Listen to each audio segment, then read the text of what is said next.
Good evening. Tonight I'm going to tell you another strange and unusual story of the unexplainable from behind the veil.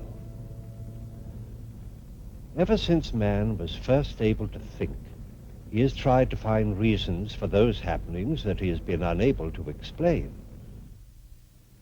Yet even today, with the knowledge of our universe which we have amassed, despite the myths that we have exploded, there are still areas about which we know nothing. The world beyond our understanding, the world behind the veil. Our story tonight concerns the dark and violent circumstances surrounding one of the most famous criminals in history. George Durst was a normal citizen of his time, a man completely average in all respects but one. I knew it. Tucked away down at the bottom of the page. Mr. Walter Durst will give the last of his lectures on clairvoyance tonight at the Cumberland Hall. What? The advertisement. So discreet it's practically invisible. I thought it was quite tasteful. I wish you'd let me deal with that side of the business. You have no head for publicity. I had such an odd dream last night. Not black horses again. I couldn't stand another funeral. It was most frightening. I wish I knew what it meant. Good heavens, they've discovered petroleum in Cheshire. Judith, please listen to me. Walter, I am sorry. I didn't realize you were so upset. Last night, Judith, do you really believe I somehow have an ability to see into the future? For good heavens, dear, we know you do. I mean, some people are left-handed, others have perfect pitch. It's happened and you before, hasn't it? Time after time. The fire in the hotel at Bournemouth, the diphtheria epidemic. Walter, what is it? Judith, last night I saw a murder done. Why must it happen to me? Why not to someone who understands these things? I don't want it. Now, Walter, don't be so foolish. We have to make a living, dear, and I'm not sure that you'll be very good at anything else. I was so frightened last night. Then why didn't you wake me? You were so sound asleep I didn't like to. Just after I went to sleep, a most odd feeling, as though something were trying to get inside my head, something pushing and probing, and then an odd sound like nothing I'd ever heard before, and then the picture, misty at first, the buildings all blurred, and then all at once it came quite clear. I was walking along a darkened alley in the East End. There was no sound. I could hear nothing but my own breathing. I wanted to save the woman, and at the same time I knew I couldn't stand to see what was happening.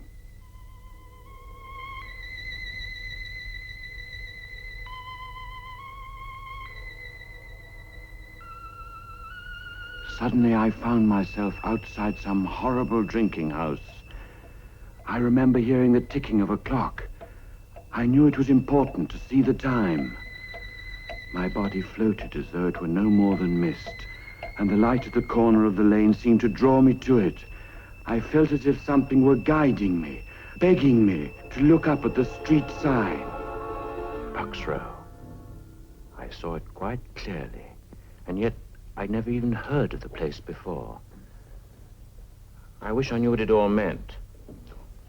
Darling, why should it mean anything? It's probably just an ordinary old nightmare after all that lobster you had last night. No, there was such purpose to it, almost as though I'd been made to see it for some reason. In the early hours of this morning, Timothy Durrant, a cart driver, was returning to his lodgings in Whitechapel when he saw what he thought was a tarpaulin lying in the gutter. Crossed the road for a closer look, only to discover that it was a woman lying there. A lighted match revealed that her throat had been cut. The body has been identified as that of Mary Nichols, 42, a woman of unfortunate reputation, who had last been seen alive but very drunk just before 2:30. The police surgeon has stated that in addition to the throat wounds which caused death, the body had been almost completely... Does it say where it happened? Yes. The body was found in Bucks Row. The doctor also stated that, in his opinion, the crime had been committed by somebody with considerable knowledge of surgery. Yes, the surgeon's knife, the scalpel. And moreover, it was the same person who brutally murdered Martha Turner 3 weeks ago on the night of August the 7th. An inquest is being held. All the details.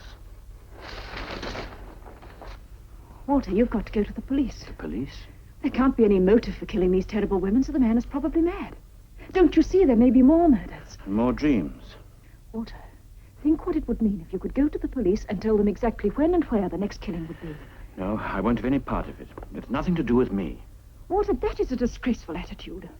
The seeing of justice done isn't merely the business of the police. It's the responsibility of every member of the community. Why, it might mean the saving of countless young lives. Oh, they were hardly young. Walter, it is your duty to go to the police. All right.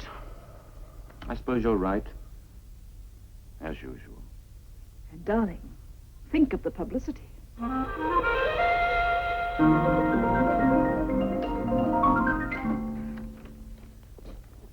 Yes, sir. Oh, good morning. I want to see someone about the Whitechapel murders. What connection? Well, it's rather a personal matter. I'd prefer to see whoever's in charge of the case. Right, a name, sir? Clairvoyant. Yes? You're new, aren't you? I beg your pardon? You haven't been in before. No. Well, Inspector McWilliam's in charge of the case. I'll tell him you're here. Let's see if you don't mind waiting a while. I mean, all those people A have... lot of money, sir. Brought them all out today. Gypsy Jim, One-Arm Nell, and the old lady with the crystal ball. She can tell us the identity of Jack the Ripper for a mere £50. Jack the Ripper? Well, that's what the newspapers have tagged him. Oh, we have them all, sir, especially on a case like this. But, Constable, I assure you I didn't come here because of any reward. Last night in a dream, I saw the exact circumstances of the Bucks Row murder. Several hours before it occurred. The time, the place, everything. Now, sir, you look a nice, sensible sort of gent. You know, the wife had the same trouble. Wake me up in the middle of the night, she would, just to tell me about these here dreams, so I got her some stuff called slumber pills. Only a cheap medicine, you know, but efficacious. Very efficacious. Never had any more trouble with her since. Thank you, Constable. I assure you'll have no more trouble with me either. Good morning. Emily, don't lag behind. I wish to see someone about Jack the Ripper. My little girl has some information I know will prove invaluable. Have a seat, It Mama. happened yesterday afternoon during my usual Tuesday sales. Emily was in rapport with Liate, her little Aztec friend, when suddenly there was a swirl of orange ectoplasm. A ghastly grinning face appeared.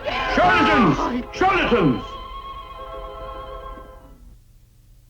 A city of millions, once teeming with life after dark, now becomes silent and deserted with the setting of the sun.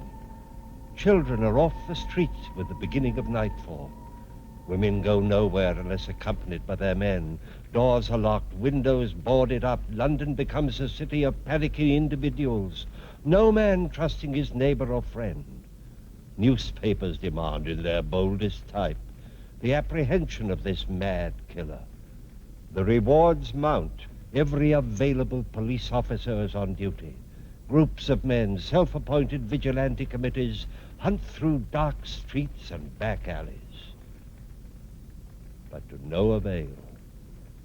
The man they seek might well have been a ghost.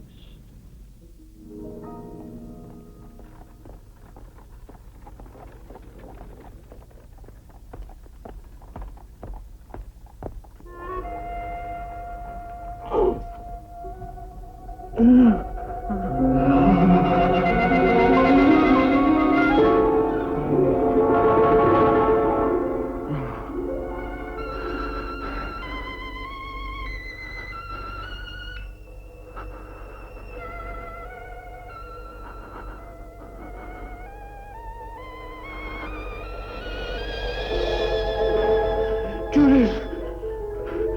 Judith! Judith! Walter? Look! Look at my hand! Look! It happened again. Quite suddenly. I saw the body. He'd cut an ear off. It was lying in the gutter. I picked it up. You see, the blood's still on my hand. Walt. No, I won't wipe it off. They can see it at Scotland Yard. It's a manifestation. They'll have to believe me. Walter, it's your blood. You must have What? dug your nails into the palm. No. I saw it, though. There was a red flower in her dress. And she had a bunch of grapes, and she was still clutching the bunch of grapes. My dear, you must eat something before you go. Go? Where? Oh, no, not the police. They'd only laugh at me again. Then we'll have our dinner and they can laugh at both of us if they want to. I'm coming with you this time.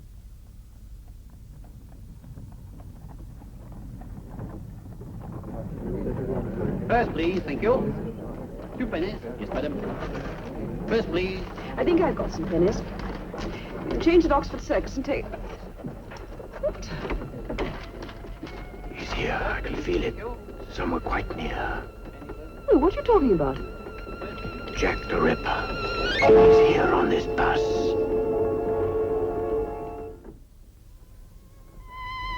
Jack the Ripper.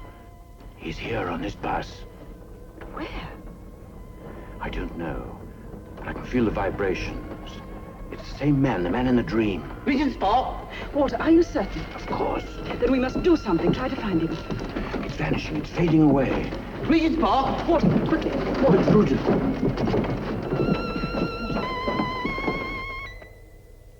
No, Judith. It's madness. It's too dangerous. There, going into the park.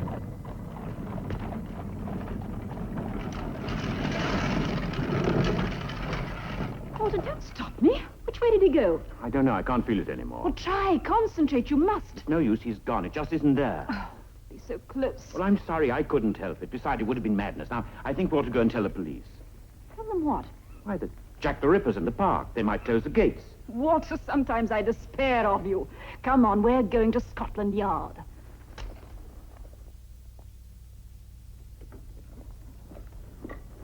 Oh, I didn't expect to see you here again, sir. I want to see Inspector McWilliam, isn't it?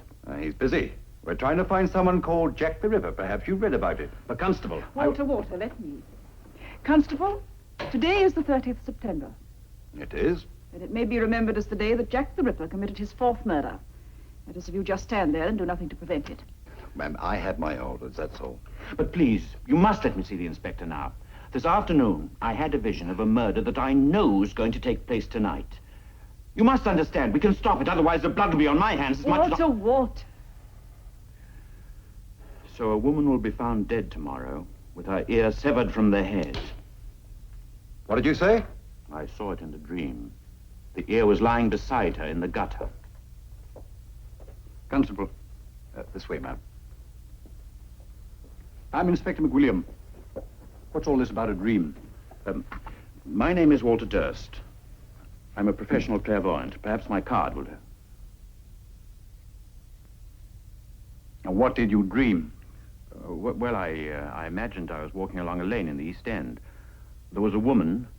Her throat had been cut, and the ear was lying beside her in the gutter. It's not the first time, you see. The night that Mary Nichols was killed, I saw it just as it happened.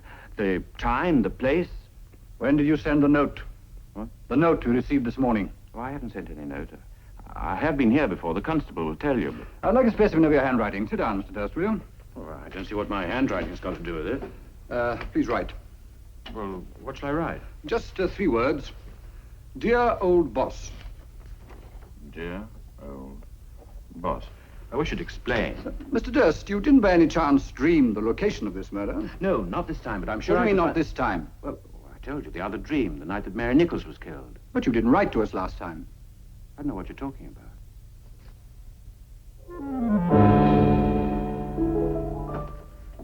Then you must believe me, Inspector. I told you that I saw it. No one knew of this letter except the men in my office and the man who wrote the letter. Did you write this letter? No, I didn't write it. I didn't. Judith! Judith! You will be kept in custody until we can make further investigations in the morning. Please let me go. Don't you see what you're doing? That's enough, that's enough. Come on. But the woman, I saw what he did to her. You couldn't tell it was a human face. You could save her. Perhaps I have. Please. Please let me help you. Aye, Constable. Well then, God help you.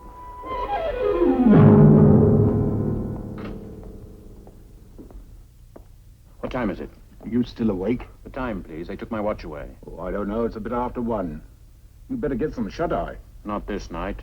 Tell Inspector McWilliam to have a good night's rest. Tomorrow he may not sleep quite so easily. All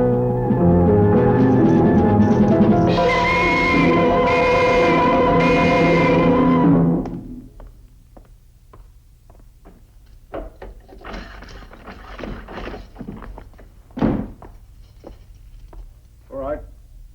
They want to see you at the yard. Can you hear me?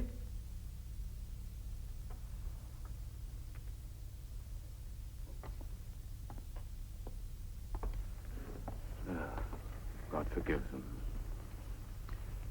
Forgive them.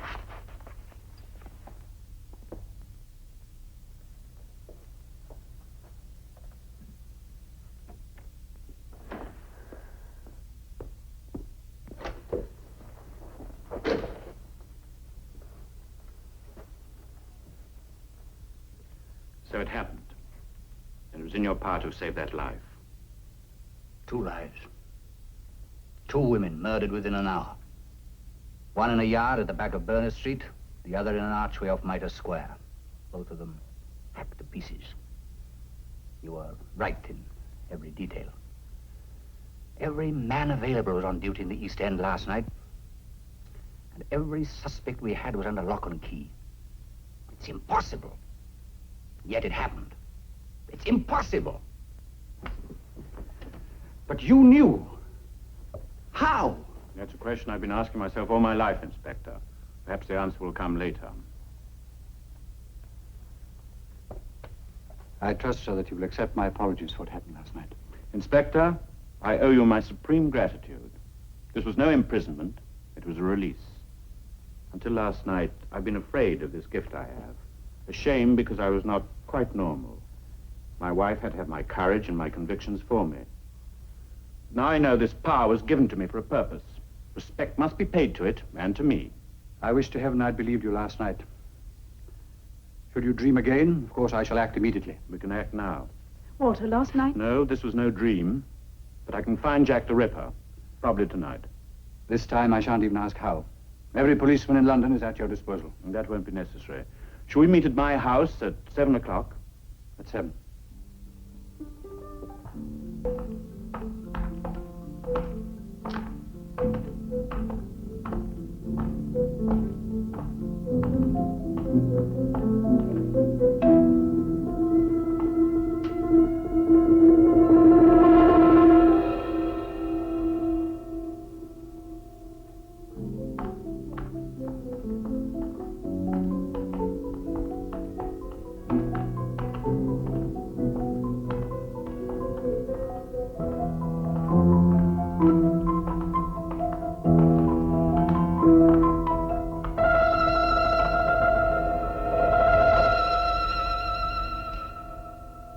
This is where the Ripper lives.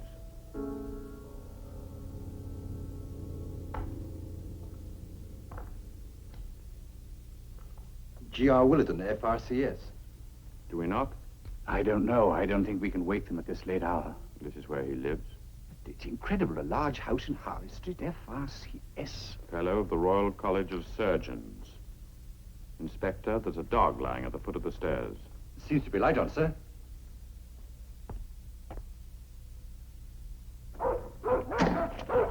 Hagen.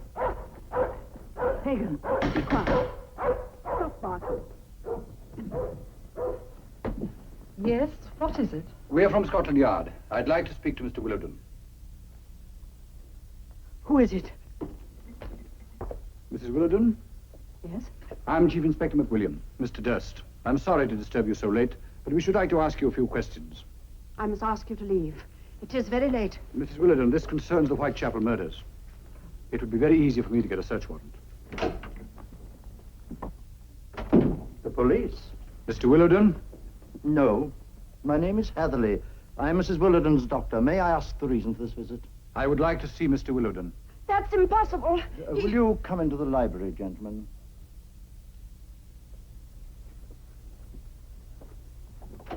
All right, Constable.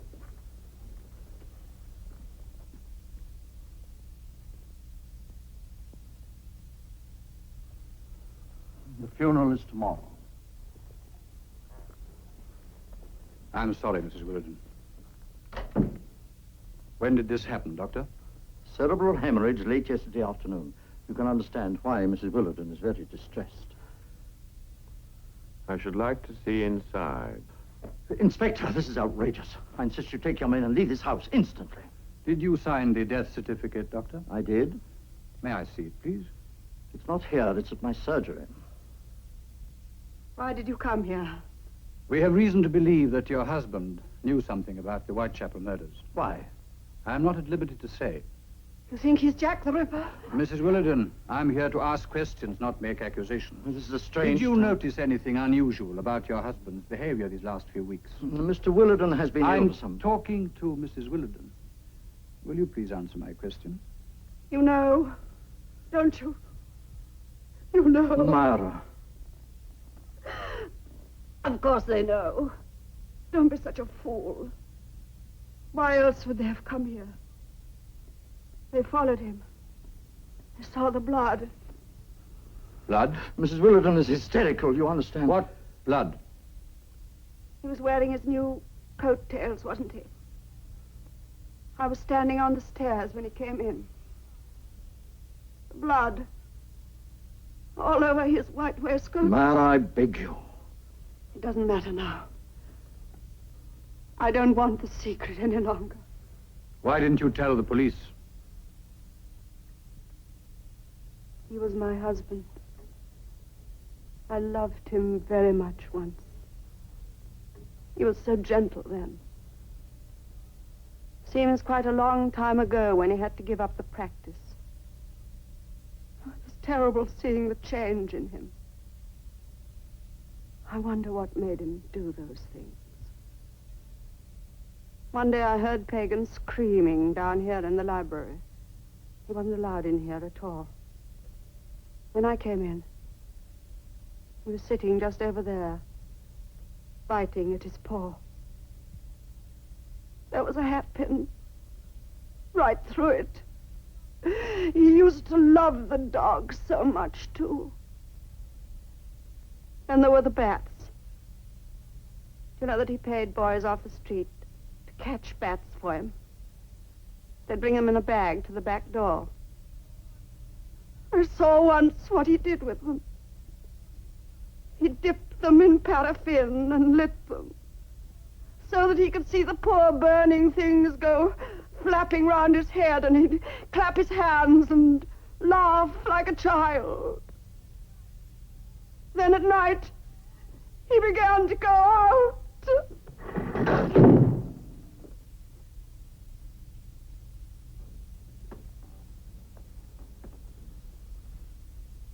So, the funeral is tomorrow? Yes, to all intents and purposes. The obituary notice has appeared in the Times, and a few relatives have been invited to a simple service in the morning. Where is he, Doctor?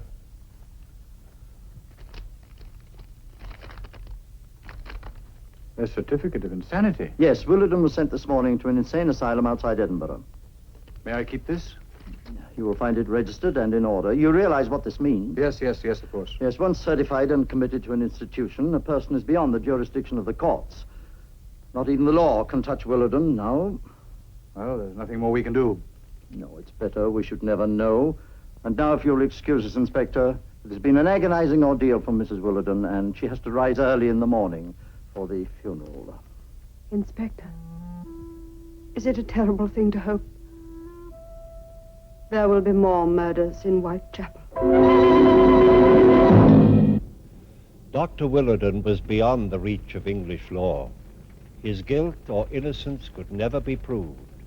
But strangely enough, the slaughter in Whitechapel ended that night.